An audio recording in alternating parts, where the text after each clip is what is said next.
I discovered recently that my girlfriend had borrowed my Goofy toothbrush. I had purchased the Goofy toothbrush a long time ago at Disneyland. The problem wasn't so much that my girlfriend had used it, the problem was more that it had been used at all. If my girlfriend had asked me, I would have told her why she couldn't use it. The reason was I wanted to keep the Goofy toothbrush in mint condition. The toothbrush had only cost me $14.95 US. My dilemma was that I had been hoping the toothbrush was a collector's item. I explained this to my girlfriend. I saw a similar toothbrush in a reputable auction house catalogue, I told her. Do you understand now why I was keeping it in excellent condition? My girlfriend didn't believe the story. You saw your toothbrush in an auction house catalogue, she said. What was it doing there? Who would want to pay a fortune for a Goofy toothbrush? I retrieved the auction house catalogue and I showed it to her. I opened it at the entry for the Goofy toothbrush. Underneath a picture of the toothbrush, it said, bidding is expected to begin at $500,000. Strangely, when my girlfriend saw the sum in question, her eyes did not boggle, as mine had. However, she did accept my point.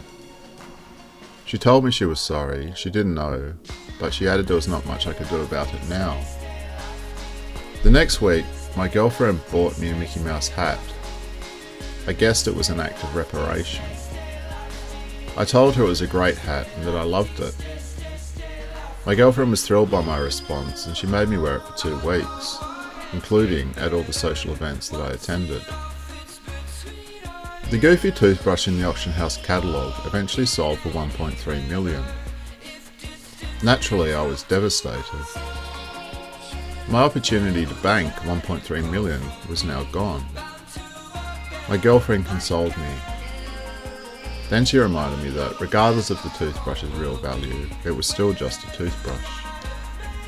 You need to put things into perspective, she said. It was just a funny toothbrush. I said nothing back. I was still too dismayed that I had missed out on $1.3 million.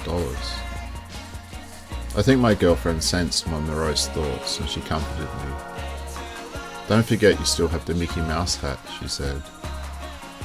Well, yeah, it's a good hat, I said, but now everyone thinks I'm fascinated with Mickey Mouse. After this episode with my priceless Goofy toothbrush, I made my girlfriend ask me permission whenever she wanted to borrow or use my things. She went along with this agreement for a while, but eventually she reverted to her old ways and she started taking my things again without asking. I didn't mind. I was too fond of her to make any further issue out of it. In place of the Goofy toothbrush, I bought a new toothbrush at a $2 shop. The toothbrush was shaped like a gorilla eating a banana. I wondered if it was rare and if it would fetch a princely sum in an auction somewhere in the world. When my girlfriend saw it, she seemed delighted by it, and she asked me how much it cost.